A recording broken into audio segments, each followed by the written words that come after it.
সাল 2010। আমি শাওন। আমি তখন ক্লাস 5-এ পড়ি। আমার পরিবারে বাবা, মা, বড় বোন, ছোট বোন আর আমি। আমার বড় বোনের নাম নীলা। আপু তখন ক্লাস 7-এ। আর ছোট বোন রীতা আমাদের বাসায় নতুন মেহমান তখন। আমরা তখন থাকতাম রংপুর বিভাগের সৈয়দপুর উপজেলায়। বাবা সেনাবাহিনীতে চাকরি করতেন। সেই বছরের এপ্রিল মাসে আমাদের কোয়ার্টারের মেয়াদ শেষ হওয়ায় এক প্রকার তাড়াহুড়ার মধ্যেই বাসা খুঁজে ঠিক করে ফেলে আমার বাবা। আম্মু আর আমার ভাই বোন কেউ বাসাটা দেখতে যায়নি, তাই সোজা উঠে যাই 2-3 দিনের মধ্যে। কিন্তু আমার ভাই বোন তখন সবাই মোটামুটি কম বয়সের হওয়ায় একটু ভয় পায় বাসাটি দেখে। একটু বিবরণ দেই বাসাটার। বাসা একদম কবরস্থানের গা ঘেঁষে ছিল। একদম পুরনো একতলা ছাদওয়ালা বাসা। দেখেই মনে হচ্ছিল অনেক দিন ধরে কেউ থাকেনি। বাসার নাম জান্নাত মহল। কবরস্থান থেকে বড় বড় বাঁশ গাছগুলো হেলে পড়ছে ছাদের ওপর, আর পাশেই দাঁড়িয়ে আছে বিশাল বিশাল 2-3টা কাঠবাদামের গাছ। আমার বাসার একদম পশ্চিম পাশে ছিল একটি বড় কলা বাগান। দক্ষিণ পাশে কিছু দূরে ছিল আরো কয়েকটা বাসা, আর উত্তর পাশে অনেকটা জায়গা জুড়ে রয়েছে কবরস্থান। সামনে শুধু ছোট একটা রাস্তা। কি ভয়ঙ্কর দৃশ্য না? হ্যাঁ, ঠিক এমনই ভয়ঙ্কর পরিবেশ ছিল। বাসার ভেতরটাও কেমন যেন অন্যরকম ছিল, অন্যান্য বাসার থেকে একটু ভিন্ন। একটি ইউনিট, কিন্তু 2টি ফ্যামিলি থাকা যাবে এভাবে বানানো হয়েছে। জানালাগুলোর বেশিরভাগই ছিল কবরস্থানের পাশে। আমরা থাকতাম 2টো রুম নিয়ে, আর কেউ ছিল না পুরো বাসায়, তাই পাশের 2টো রুমই ফাঁকা ছিল। ঘটনার সূত্রপাত ঘটে সেদিন সন্ধ্যা রাতেই। আমার আম্মা সিঁড়ির পাশে চুলায় রান্না করছিল একা বসে। একটু পর আম্মুর মনে হতে থাকে কে যেন সিঁড়ির ওপরের দিকে বসে আম্মুকে দেখছে, কিন্তু সিঁড়ির দিকে তাকাতেই আর কেউ নেই সেখানে। এভাবে আম্মু আবার চুলার দিকে তাকালে আবার চোখের কোণ দিয়ে দেখতে পায় কে যেন আসলেই বসে দেখছে আম্মুর দিকে, কোনো ছায়ার মতো কিছু। আম্মু ভয় পায় ঠিকই, কিন্তু চেপে রাখে ভেতরে। কারণটা একটু বলি। আম্মু ছোট থেকে বড় হয়েছে টাঙ্গাইলের এক গ্রামে। আম্মুর নানির কাছে অনেক জিন ছিল। ছোট থেকেই আম্মু এসব নিয়ে অনেক কিছু জানে। এ কারণেই আম্মু অনেক সাহসী এসব বিষয় নিয়ে। এমনকি আমাদের ফ্যামিলিতে সব থেকে সাহসী আম্মাই। ঘটনায় ফিরে যাই। আম্মু আমার বড় বোন অর্থাৎ নীলা আপুকে ডাক দেয়। নীলা আপু আম্মুর পাশে গিয়ে বসে। সে সিঁড়িতেই বসে। আম্মু আমার বোনের সাথে কথা বলার জন্য তার দিকে তাকাতেই স্পষ্ট দেখতে পায় কালো একটা ছায়া সরে গেল আধারের দিকে। রান্না করার জায়গায় কোনো লাইট লাগানো ছিল না। আগুনের আলোতে যতটুকু আলো ছিল ততটুকুতেই আম্মু বুঝতে পারে বিষয়টা। আম্মু দ্রুত রান্না শেষ করে আমার বোনকে সাথে নিয়ে ঘরে চলে আসে। এরপর আমাদের ঘটনাটা বলে। আমরাও ভয় পেয়ে যাই। আব্বু বেশি একটা থাকতো না বাসায়, যখন তখন ডিউটি থাকতো আব্বুর। আব্বু বাসায় এলে আব্বুকেও আমরা বলি বিষয়টা, কিন্তু বরাবর সব পুরুষের মতোই আব্বু হাসি ঠাট্টার মধ্যেই উড়িয়ে দেয় ব্যাপারটা। সেই রাতেই ঘটে আর এক ঘটনা। আমাদের লোহার চেয়ার ছিল 2টো। আব্বুর রাতে ছাদে গিয়ে বসে থাকার অভ্যাস ছিল আগে থেকেই, তাই চেয়ার নিয়ে ছাদে যায় আব্বু, এবং আসার সময় চেয়ার ছাদে রেখেই চলে আসে ঘরে। রাতে সবাই ঘুমিয়ে পড়ি। আমার বড় বোন আলাদা রুমে ঘুমিয়েছিল, আর আমরা বাকি সবাই একসাথে ঘুমিয়েছিলাম। আমার ঘুম ভেঙে যায় একটা বাজে শব্দে। ছাদের ওপর কেউ যেন কিছু একটা নিয়ে টানাটানি করছে, ভারী কিছু। ভাবলাম আব্বু মনে হয় ছাদে গেছে আবার, কিন্তু না। ডান পাশে ঘুরেই দেখি আব্বু আম্মু সবাই ঘুমাচ্ছে। আমি আব্বুকে ডেকে তুললাম। তখন আব্বুও শুনলো ছাদে টানাটানির আওয়াজ হচ্ছে। আমি জিজ্ঞাসা করলাম, আব্বু ছাদে কে আছে? আব্বু বলে, তুমি উঠছো কেন বাবা? ঘুমাও, আমি দেখে আসছি। এদিকে সেই টানাটানির আওয়াজ একবারের জন্য থামছিল না, যেন কেউ চেয়ারটা টেনে ছাদের এক মাথা থেকে আর এক মাথায় নিয়ে যাচ্ছে, আবার ওদিক থেকে এদিকে নিয়ে আসছে। আমি শুয়ে শুয়ে শুনতে থাকি সব, আর ভয়ে কুঁকড়ে যাই। আব্বুকেও দেখি বসে থাকতে শুয়ে পড়ে আবার। আব্বু আর যায় না ছাদে। হয়তো আব্বু বুঝতে পেরেছিল বিপদ হতে পারে। আমি পরে আব্বুর থেকে শুনেছিলাম, প্রথমত আব্বু ভাবে চোর এসেছে মনে হয়, কিন্তু পরে আম্মুর সাথে ঘটে যাওয়া ঘটনা মাথায় আসলে আব্বু আর যাওয়ার সাহস পায়নি। যাই হোক, ঘটনায় ফিরি। একটু পর শুরু হয় আরেক সমস্যা। অনেক জোরে জোরে শব্দ আসছে ছাদ থেকে। কেউ এবার ভারী কিছু দিয়ে বাড়ি মারছে ছাদে। একবার দুইবার নয়, লাগাতার, হয়তো চেয়ার দিয়েই। সবাই উঠে পড়ে, আর আমার ছোট বোনও উঠে কান্না শুরু করে দেয়। ঠিক কয়েক সেকেন্ড পরেই আবার আমার বোনের চিৎকার শুনি আমরা। আব্বু উঠে যেতে যেতে নীলা আপু আমাদের ঘরের দরজা নক করতে থাকে আর জোরে জোরে আম্মুকে ডাকতে থাকে। আব্বু খুলে দিতে আমরা দেখি নীলা আপু ভয়ে প্রায় শেষ, চোখ দিয়ে পানি, কাঁদো কাঁদো গলায় ভীষণ ভয়ে বলছিল, আম্মু আমার ভয় লাগছে অনেক, কে জানি জানালা দিয়ে ডাকাডাকি করছে। আম্মু আপুকে ভেতরে নিয়ে এসে পানি খেতে দেয়। তারপর আপু সব বলে। আপু বলে, ছাদের থেকে আসা এমন শব্দে আমার ঘুম ভেঙে গেছে। তাও আমি একটু চুপচাপ শুনছিলাম। প্রচুর ভয় লাগছিল আমার। তখনই শুনি আমাকে কে যেন নাম ধরে জানালার বাইরে থেকে ফিসফিস করে ডাকছে, নীলা, নীলা,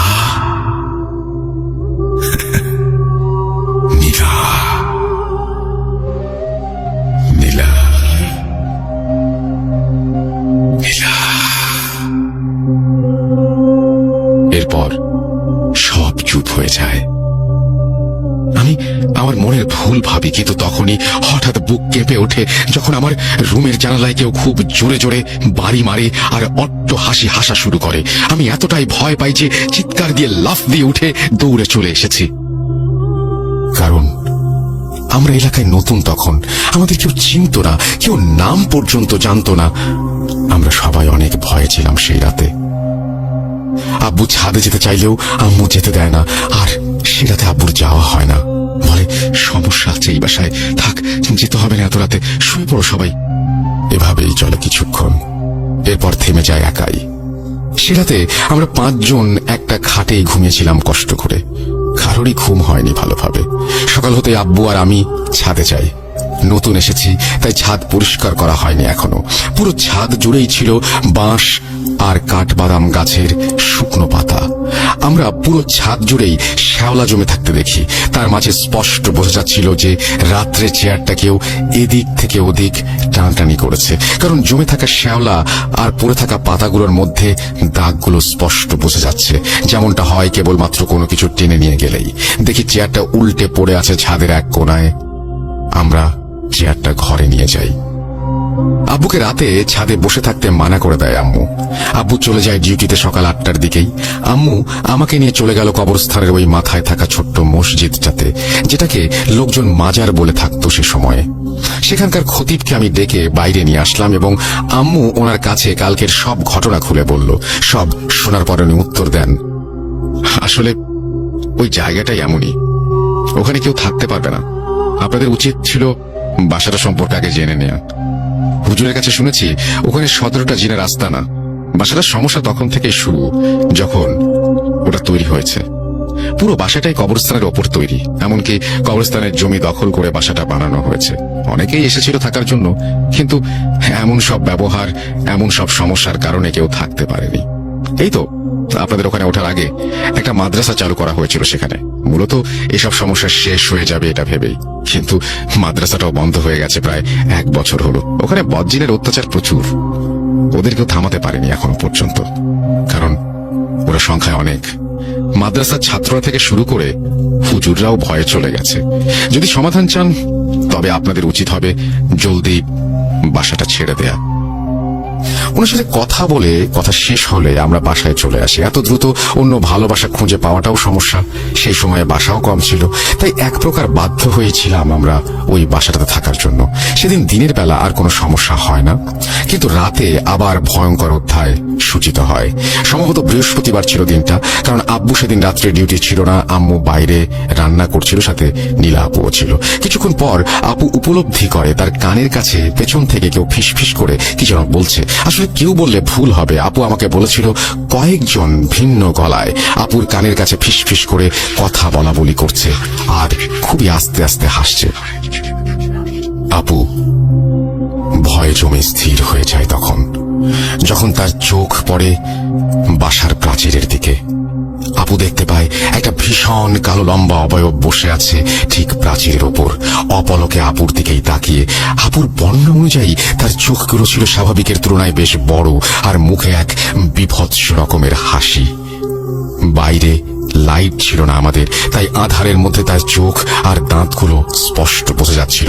ইনফ্যাক্ট সম্পূর্ণ শরীরের আকারটাই বোঝা যাচ্ছিল যেন আধারের মধ্যে আরো অনেক বেশি কালো। পাগুলো এতই লম্বা যে সেই উঁচু দেয়ালে বসেও মাটি ছুঁয়ে আছে।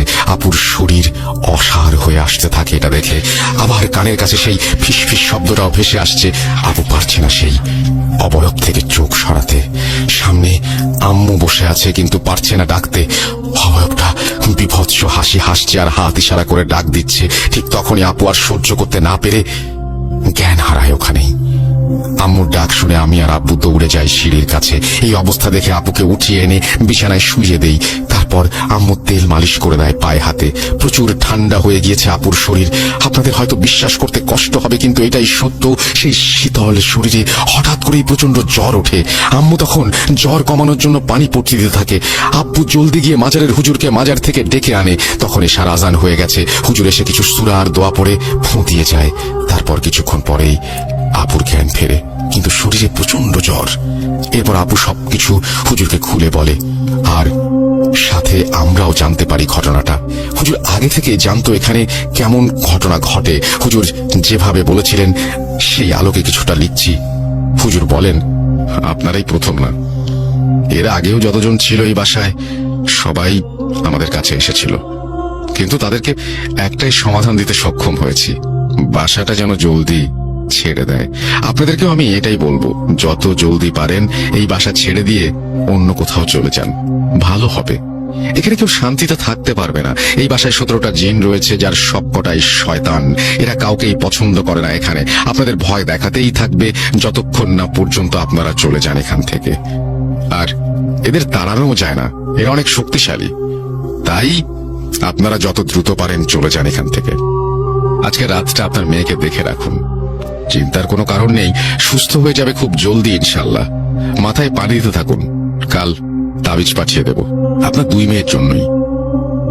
আমার ছোট বোনকে ঝেড়ে দিয়ে তিনি কিছুক্ষণ পর চলে যান। এখানে একটা বিষয় যোগ করব। আমার ছোট বোন রীতা, সে এখানে আসার পর থেকে সন্ধ্যায় খুব জোরে কান্নাকাটি শুরু করত। কোনো কিছুতেই তাকে থামানো যেত না, এক সুরে কাঁদতেই থাকবে অনেকক্ষণ, এবং একটা নির্দিষ্ট সময় পর চুপ হয়ে যেত। বাসার সবকিছুই সময় বুঝে শুরু হতো এবং শেষ হতো। কেমন অদ্ভুত না? এরপর সেই রাত আমরা আবার একই রুমে 5 জন ঘুমাই, কিন্তু রাতে মাঝরাতে আমার ঘুম ভেঙে যায় অদ্ভুত এক শব্দে। না, টানাটানির কোনো শব্দে নয়, কারণ আজ ছাদে চেয়ার নেই। আজ ছাদ থেকে মাটির গুঁড়া ফেলছে কবরস্থানে, একদম আমাদের জানালার সোজা। আমি একটু জড়সড় হয়ে যাই, আব্বুকে জড়িয়ে ধরি। একটু পর শুরু হলো ছাদের দৌড়াদৌড়ির শব্দ। 1 জন 2 জন না, অনেকজন একসাথে। আমার অল্প শব্দে ঘুম ভেঙে যায় কেন জানি। ঘুম ভাঙলে তাকিয়ে দেখি সবাই ঘুমাচ্ছে। আমি ডেকে তুলি সবাইকে। রাতের গভীরতার সাথে সাথে তাদের অত্যাচারও বাড়তে থাকে। কিছুক্ষণ পর ইট ফেলা শুরু হলো ছাদ থেকে। একটু পর পর ধপ ধপ ধপ ইট মাটিতে পড়ছে। আব্বু আম্মু বিষয়টা বুঝে আমাকে বলল, কিছু হবে না, তুমি ঘুমিয়ে পড়ো। আমি শুয়েই শুনতে থাকি, কারণ ঘুম আসছিল না। এভাবে অনেকক্ষণ চলার পর একাই থেমে যায় সব। আমিও ঘুমিয়ে পড়ি। আশ্চর্যের বিষয়, সকালে উঠে আমরা ছাদে গিয়ে দেখি সব ইট ঠিকঠাক আছে, কিন্তু তাহলে রাতে এত ইট কোথা থেকে পড়লো? এক প্রকার রহস্যই থেকে গেছে তা। জানিয়ে রাখি, বাসাটা 2 তলা বাড়ানোর জন্য ছাদের এক কোণে ইট এনে রাখা হয়েছিল, যদিও কনস্ট্রাকশন বন্ধ ছিল। আর রাতের বেলা পুরো বাসায় অনেকের পায়ের হাঁটাহাঁটির শব্দ পাওয়া যেত। বাসায় আমরা ছাড়া কেউ আসতো না। মাঝরাতের পর থেকে কেন যেন অনেকে কথা বলছে, লাফালাফি করছে, এরকম অনেক শব্দ, অনেক ঘটনা ঘটতে থাকতো। ঘটনায় ফিরে যাই। পরদিন জুম্মার নামাজ শেষে হুজুরের এক ছাত্র এসে তাবিজ দিয়ে যায় আমার বড় বোন আর ছোট বোনের জন্য। আল্লাহর রহমতে সেদিন আর রিপা কাঁদেনি। সন্ধ্যায় সব ভালোভাবে যাচ্ছিল। আব্বু আসে 9টা-10টার দিকে। আমরাও শুয়ে পড়েছি। আমরা ভেবেই নিয়েছিলাম আর সমস্যা হবে না রাতে, কিন্তু আমরা ভুল ছিলাম। আজ আবার বাবার সাথে ঘটে যায় এক ভয়ঙ্কর ঘটনা। আজ ছাদে কিছুই হয়নি, তাই আমরা সবাই শান্তিতে ঘুমিয়েছিলাম। আমার বাবা ওয়াশরুমে যাওয়ার জন্য ঘুম থেকে ওঠে। বলে রাখি, ওয়াশরুম যেতে হলে সেই ফাঁকা 2 রুম পার হয়ে যেতে হয়। আব্বু যেহেতু ঘুমের ঘোর নিয়েই যাচ্ছিল, তাই যাওয়ার সময় খেয়াল করেনি। বাসার সব গেট ছিল কাঠের, একমাত্র মেইন গেট ছাড়া। ওয়াশরুমে থাকা অবস্থায় আব্বু ওয়াশরুমের গেটের বাইরে থেকে নক করার শব্দ পায়। আব্বু প্রথমে ভাবে আমরাই হয়তো কেউ আব্বুর পিছে পিছে আসছি, তাই তেমন কিছু বলে না। আবারও নক করার শব্দ, ঠিক 2 বার। আব্বু এবার জিজ্ঞাসা করে, কে? করে উত্তর নেই ওপাশ থেকে। কিন্তু কিছুক্ষণ পর আবার নক করলে আব্বু রেগে ওঠে, এই কে? এবার ওপাশ থেকে উত্তর আসে একটা কর্কশ হাসি, মেয়েলি কণ্ঠে বলে, বের হবি না, বের হবি না। আব্বু প্রচন্ড ভয় পায়, তবুও চুপচাপ ভেতরেই বসে থাকে অনেকক্ষণ। একটু পরে আব্বু আবার নক করার শব্দ শুনতে পায়, কিন্তু শুনতে পায় অন্য কিছু। ওয়াশরুমটা একদম সেই ফাঁকা রুমগুলোর সাথেই ছিল। আব্বু শুনতে পায় পাশের রুমে খুব লাফালাফি চলছে আর কথাবার্তা, অনেকজনের উপস্থিতি সেখানে, এটা স্পষ্ট বোঝা যাচ্ছিল। কিন্তু আব্বু কি করবে সেটা আর ভেবে পাচ্ছিল না। ভয় অনেক ভেবে আব্বু অজু করে নেয় এবং সাহস করে আল্লাহর নাম নিয়ে বের হয়। দরজা খুলে সাথে সাথে সব নিস্তব্ধ হয়ে যায় একদম। কোথাও কোনো শব্দ নেই, একদম পিন ড্রপ সাইলেন্স। কিন্তু বাবা একটা জিনিস লক্ষ্য করে, পাশের রুমের দরজাটা খোলা, কেউ আসে না এই রুমে। তাহলে দরজা খোলা কিভাবে? আব্বু একটু এগিয়ে গিয়ে দেখতে চাইতেই দরজা একাই লেগে যায়। শব্দে আম্মুর ঘুম ভাঙলে আম্মু উঠে দেখে আব্বু নেই বিছানায়। আম্মু আমাকে ডেকে তোলে, নিয়ে যায় সাথে। আমরা দেখি আব্বু সেই ফাঁকা রুমের বাইরে জানলার সামনে পড়ে আছে। আব্বুকে ডাকি, ওঠে না। অনেক কষ্টে আমি আম্মু টেনে আব্বুকে রুমে নিয়ে আসি। এরপর ঘটে আমার সাথে ছোট একটা ঘটনা। আমি আব্বুর মাথায় পানি দেওয়ার জন্য পানি আনতে গিয়েছিলাম। টিউবওয়েল চাপতে চাপতে হঠাৎ করে কি জানি গেটের ছিটকানি লাগিয়ে দেয় বাইরে থেকে। আমি চিল্লাচিল্লি করতে থাকি জোরে জোরে, আম্মুকে ডাকি, বারবার বাড়ি মারি। আম্মু দৌড়ে এসে দরজা খুলে দেয়। অবাক আমরা, এবং সাথে প্রচুর পরিমাণে ভীত। সবাই খুব ভয়ে ছিলাম সব দেখে। খুব ভয় বললেও কম হবে, সীমা ছাড়িয়ে গিয়েছিল ভয়ের একদম। আব্বুরও জ্বর চলে আসে। আমি আর আম্মু পানি দিতে থাকি অনেকক্ষণ, প্রায় ভোরের দিকে আব্বুর জ্ঞান ফেরে। এরপর আব্বুর কাছ থেকে শুনি আমরা পুরো ঘটনা। অজ্ঞান হওয়ার কারণ জানতে চাইলে আব্বু বলে, গেটটা ওভাবে লেগে যাওয়ায় আমি ভয় পাই অনেক। আমি চলে আসবো এমন সময় হাসিটা আবার আমার কাছে আসে এবং আমার কানের কাছে আসে। আমি জানালা দিয়ে ভেতরে তাকাতেই দেখি হুবহু আমার চেহারার একজন ফ্যান লাগানোর জন্য যে রডটা সেটাতে ফাঁসি দিয়ে ঝুলে আছে। কিন্তু ভয়ের পরিমাণ আরো বাড়ে যখন দেখি আমার মতো দেখতে সেই জিনিসটাই এতক্ষণ হাসছিল। আমি আর সহ্য করতে পারিনি, চিৎকার দিয়ে জ্ঞান হারাই তখন। এত সব হওয়ার পর কারোরই থাকার ইচ্ছা ছিল না সেই বাসায়, কিন্তু অনিচ্ছা সত্ত্বেও আমাদের 1 মাস যাবৎ থাকতে হয়েছে সেখানে, যার প্রতিটি দিন কেটেছে নতুন নতুন রহস্যময় ভয়ঙ্কর ঘটনার সাথে। সবগুলো তার লিখে পাঠানো সম্ভব না, ইমেল অনেক বড় হয়ে যাবে। আমার আরেকটা অভিজ্ঞতা বলে শেষ করছি। এসব ঘটনার 2 থেকে 3 দিন পরের রাতের কাহিনী। আমি আর আমার বড় আপু একসাথে শুয়েছিলাম আপুর রুমে। আব্বু আসেনি তখনও ডিউটি থেকে। রাত 11টার মতো বাজে। হঠাৎ মেইন গেটে নক করার আওয়াজ আসে। বলে রাখি, আব্বু রাত করে বাসায় এসেছিল, তাই অভ্যস্ত হয়েছিলাম দৌড়ে গিয়ে দরজা খুলতে। আমি আব্বু এসেছে ভেবে দৌড়ে দরজা খুলি, কিন্তু কেউ নেই সেখানে। আজব ব্যাপার, আমি স্পষ্ট শুনেছি কেউ নক করছে। এরপর দরজা লাগিয়ে দিয়ে পেছনে তাকাতেই আবার নক করার শব্দ দরজায়। আমি কিছু না ভেবে খুলে দেই আর দেখি কেউ নেই। আজব ব্যাপার, কিন্তু এবার নিচে তাকিয়ে দেখি বড় একটা ব্যাঙ বসে আছে আমার গেটের সামনে। আমার ভয় লেগে যায় অনেক, তাই চুপচাপ গেট লাগিয়ে দিয়ে চলে আসি এবং আপুর সঙ্গে শেয়ার করি। বেশ কিছুদিন যাবত এরকম ঘটনা লাগাতার ঘটে যাওয়ায় এমনিতেই আমরা সব বুঝতে পারতাম সব। সেই একই রাতে আমরা ঘুমিয়েছিলাম সবাই, কিন্তু প্রায় 4টার দিকে আমার ঘুম ভেঙে যায়। সারা বাসায় লাফালাফির শব্দ হচ্ছে। মনে হচ্ছিল অনেকজন একসাথে বাসার এই পাশ থেকে ওই পাশে দৌড়াদৌড়ি করছে। আর এটা হচ্ছে একদম আমাদের ডাইনিংটা থেকে শুরু করে একদম ওয়াশরুম পর্যন্ত। আমি ভয়ে জমে যাই একদম, কারণ এই কয়দিনে ফ্যামিলির সকলেরই বোঝা হয়ে গেছে কারা এমন করে। আমরাও কেউ বের হই না রাতে। এরপর যা হয় তার জন্য সম্পূর্ণ অপ্রস্তুত ছিলাম। মূলত আমি আমাদের রুমের দরজায় জোরে জোরে ধাক্কা দেয়, যেন দরজাটা ধরে টানাটানি করছে, ধাক্কা দিচ্ছে। দরজাগুলো এদিকে অনেক পুরনো আর কাঠের তৈরি, তাই একদম ভেঙে যাবে মনে হচ্ছিল। আপুকে ডেকে তুলি আর আব্বুকে ডাকতে থাকি আমাদের রুম থেকেই। ভয়ে কেঁদে ফেলার মতো অবস্থা হয়ে গিয়েছিল। ছোট বাচ্চাই বলা যায় তখন, কিন্তু ততক্ষণে আমার শব্দ শুনে সব বন্ধ হয়ে গেছে। আপুকে ডেকে তুলে আমি দৌড়ে আম্মু আব্বুর দিকে যাই আর সব বলি। আমি কোনোভাবে আর থাকবো না সেখানে জানিয়ে দেই। তাই আমি সকালে উঠেই চলে যাই দাদুর বাসায়। কেউ না যেতে দিলেও আমি জোর করে দাদু বাসায় চলে যাই। প্রায় 11-12 দিন পরে এসেছিলাম দাদু বাসা থেকে। কিছুদিন পর পাশের রুমে একটা হিন্দু ফ্যামিলি উঠেছিল। তাদের সাথে আরো অনেক খারাপ কিছু ঘটে। আপনি এবং শ্রোতারা শুনতে চাইলে আমি বাকিটাও লিখে পাঠাবো। বাসাটা এখনো আছে, লোকমুখে শোনা যায় পরে দিনাজপুরের বড় মাদ্রাসার হুজুরকে নিয়ে এসে সব জিন সরানো হয় এবং বাসাটা স্ট্রংলি বন্ধ করা হয়। হুজুরের বাসা সম্ভবত ফুলবাড়িতে। এখন অবশ্য একদম নতুন করা হয়েছে, বাসাটা দোতলা হয়েছে এবং সেখানে ইউনিভার্সিটির ছাত্ররা থাকে। ভাইয়াদের সাথে পরিচিত হওয়ায় তাদেরকে জিজ্ঞাসা করেছিলাম, কিন্তু এখন আর এমন কিছু হয় না সেখানে। দেখলে চেনাই যায় না যে এই বাসা কত ভয়ঙ্কর ছিল।